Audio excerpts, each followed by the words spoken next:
좋아요와 구독은 영상 제작에 큰 힘이 됩니다. 제 영상이 잠깐이나마 피곤한 일상으로부터 꿀같은 안식처가 되었으면 좋겠습니다. 바로 시작합니다. 정민은 결혼 2년 차를 맞은 29살의 여성이다. 남편 동우와 연애 3년 끝에 결혼했을 때만 해도 평범한 행복을 꿈꿨다. 시집에서 지내게 되었고 그 시집은 시아버지가 일찍 세상을 떠난 뒤 시어머니 혼자 아들을 키워온 곳이었다. 결혼 초반 시어머니 남분자가 까다로운 편이라는 이야기는 조금 들었지만 정민은 어른을 잘 모시고 효를 다하면 문제될 것 없으리라 생각했다. 첫 결혼식 날 시어머니는 단아한 옷차림으로 조용히 자리를 지켰다. 축사나 덕담도 없었고 단지 짧게 착하게 잘 살면 된다라는 말을 건넸다. 정민은 혹시나 자신이 마음에 들지 않는 건 아닐지 걱정했지만 남편 동우는 어머니가 원래 말이 적고 무뚝뚝한 편이야. 너무 신경 쓰지 마라고 달랬다.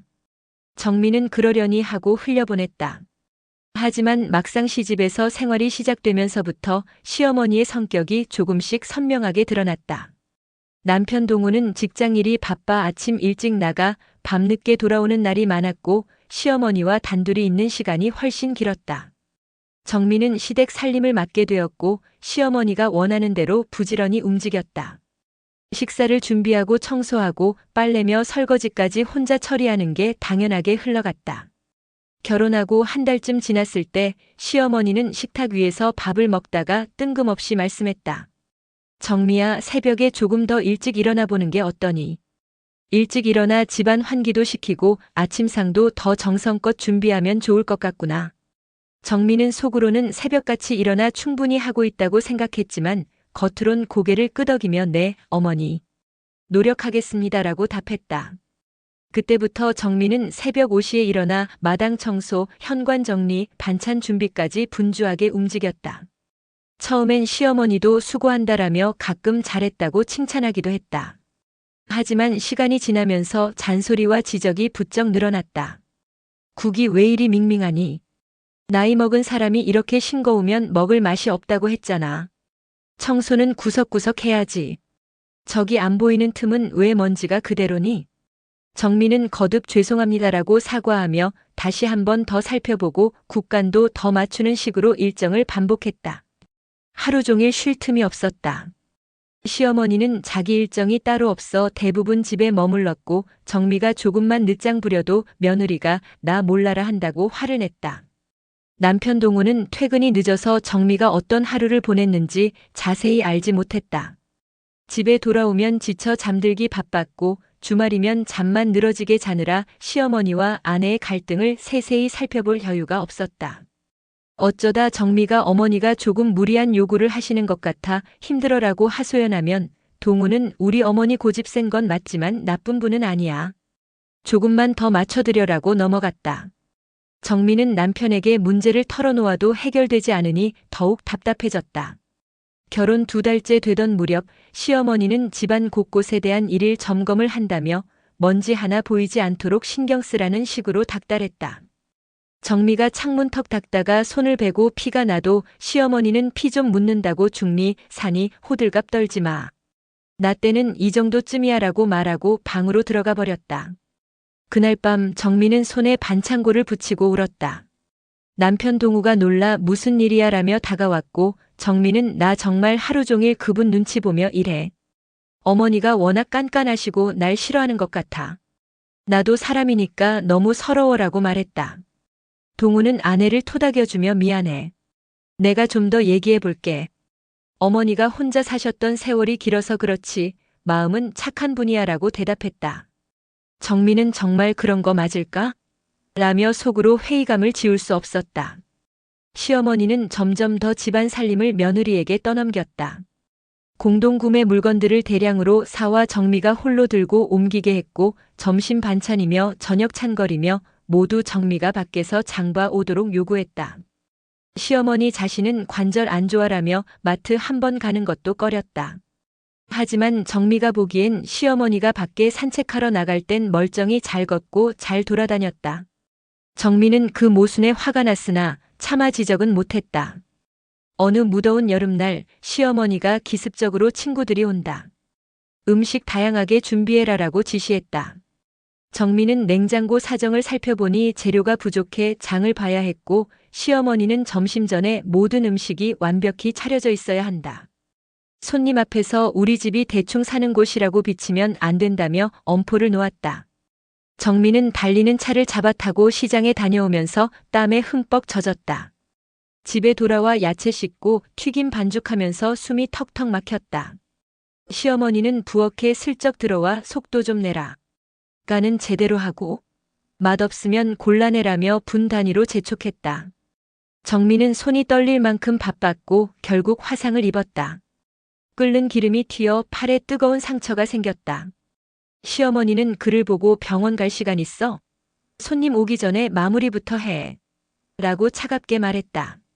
정민은 울고 싶은 마음을 참으며 파스를 대충 바른 뒤 일에 다시 매달렸다.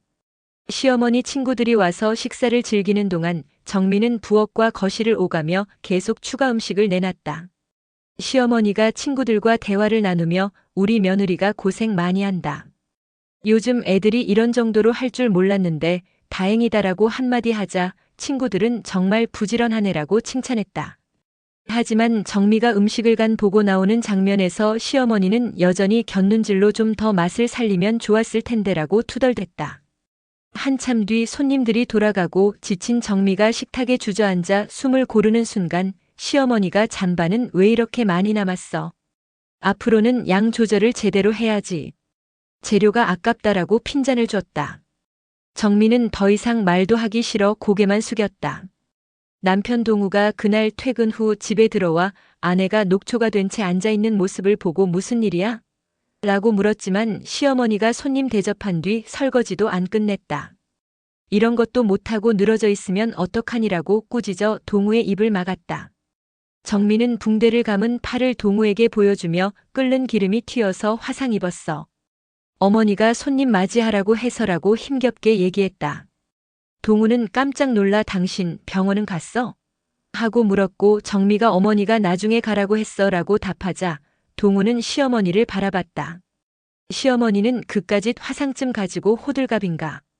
응급처치면 충분하지라고 말하며 거들떠보지도 않았다. 동우는 마음이 불편했지만 어머니에게 강하게 대들 용기가 없었다. 어머니 조금만 살살하시면 안 돼요.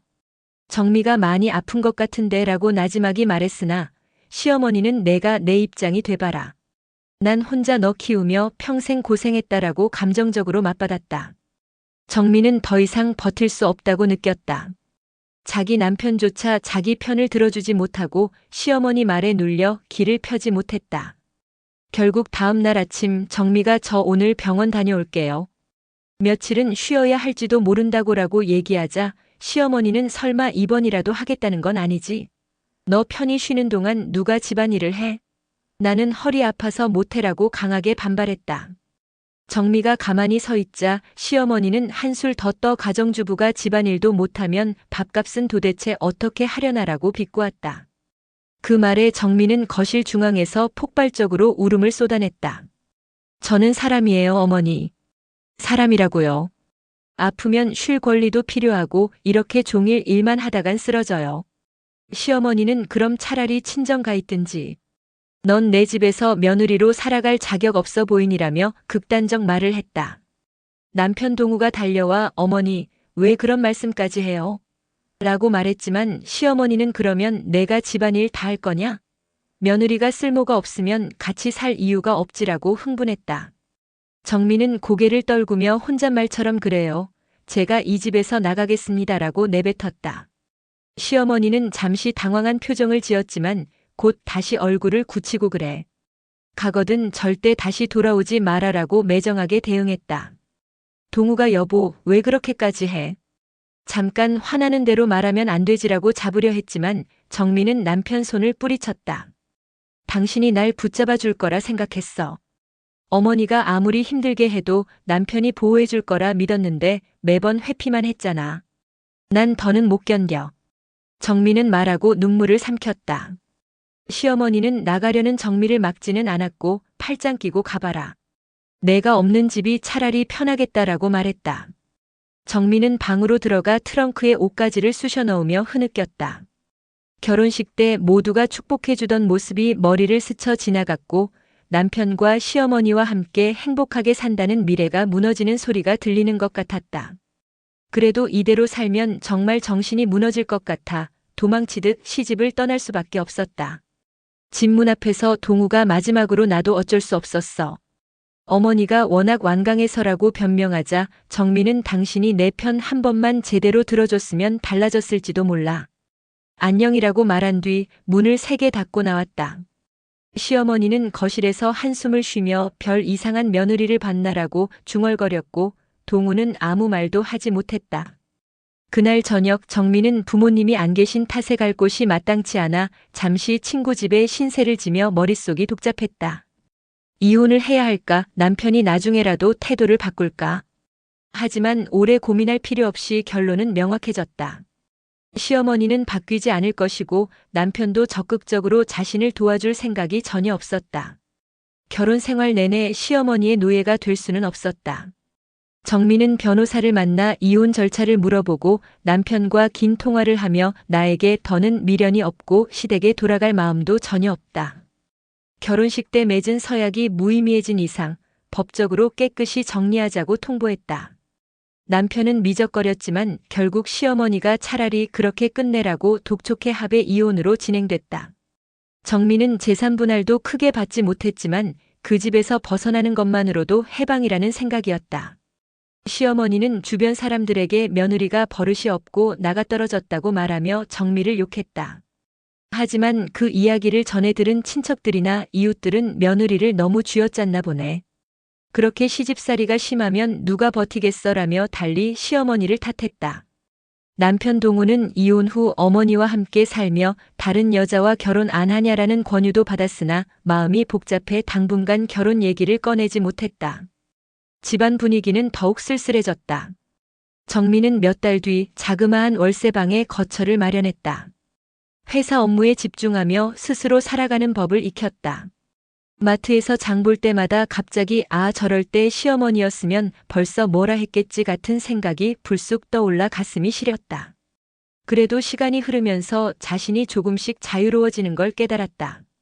새벽마다 억지로 일어나 시어머니에게 구박당할 필요 없고 자신을 지켜주지 않는 남편에게 눈치 볼 일도 없었다. 혼자 사는 일이 외롭긴 해도 마음 한구석은 편안해졌다. 어느 날 퇴근길에 오래전 시아버지의 옛 지인이라는 분을 우연히 마주쳤다. 그분이 정미 씨 소문 들었어요. 시어머니가 무척 엄하신 분이라던데 혹시 좋은 쪽으로 해결 못했나요? 라고 물었다. 정미는 쓸쓸하게 웃으며 결국 집을 나왔어요. 저도 더는 참을 수 없었으니까요 라고 답했다. 상대는 고개를 끄덕이며 그 집안이 워낙 엄격해서 며느리는 쉽지 않았을 거예요. 현명한 선택일지도 모르죠라며 위로했다. 정미는 그날 밤 침대에 누워 생각했다. 결혼이 모든 걸 해결해주는 열쇠는 아니구나. 서로가 존중해주지 않으면 누구도 행복해지지 않아. 그리고 결혼 생활이란 건 부부 두 사람만의 문제처럼 보여도 사실은 시댁이나 여러 가족의 태도가 크게 작용한다는 걸 뼈저리게 느꼈다. 그렇게 정미의 결혼은 2년도 채 되지 않아 막을 내렸다. 남편은 끝까지 시어머니에게 대항하지 못했고 시어머니는 며느리를 하녀처럼 부리는 고집을 절대로 굽히지 않았다. 정미 입장에서는 그래도 열심히 노력했는데 그들의 마음은 나를 한 인간으로 대하지 않았지라고 자조했다. 이제 정미는 본인의 삶을 다시 설계하기로 한다. 혹시 언젠가 좋은 인연을 만나도 시댁이라는 구조에 얽매이지 않고 서로 존중하며 살 수 있는 사람이어야만 결혼을 다시 할 수 있으리라 마음먹었다. 부모가 없기에 시집을 더 의지해야 할 거라 믿었건만 결국 시집은 그녀에게 아무런 편안함을 주지 않았다. 반대로 시집이라는 울타리가 자신을 구속하고 상처 주는 굴레로 작용했다. 마지막으로 정미는 혼잣말로 나직이 중얼거렸다. 처음엔 시어머니가 성격이 강하다는 얘기를 들었을 때도 잘만 하면 분명 날 딸처럼 예뻐해 주실 줄 알았어. 내가 착각했지. 한쪽이 무조건 맞춰주기만 해야 하는 결혼 생활은 결국 무너질 수밖에 없다는 걸 이제야 알았네. 정미가 그렇게 속삭이며 옅게 웃었고 어느 새벽 아무도 없는 자취방에서 슬픈 듯 자유로운 눈빛으로 창밖을 바라봤다. 시어머니의 그림자 아래서 지내던 지난 날은 끝났고 정미의 새로운 시작이 열리고 있었다. 혹시 지금도 누구나 결혼이 행복이라 믿고 있나요? 때로는 행복보다 고통이 큰 시집살이가 존재합니다. 그리고 그걸 방치하는 배우자라면 그 결혼은 이미 깨진 것일지도 모릅니다.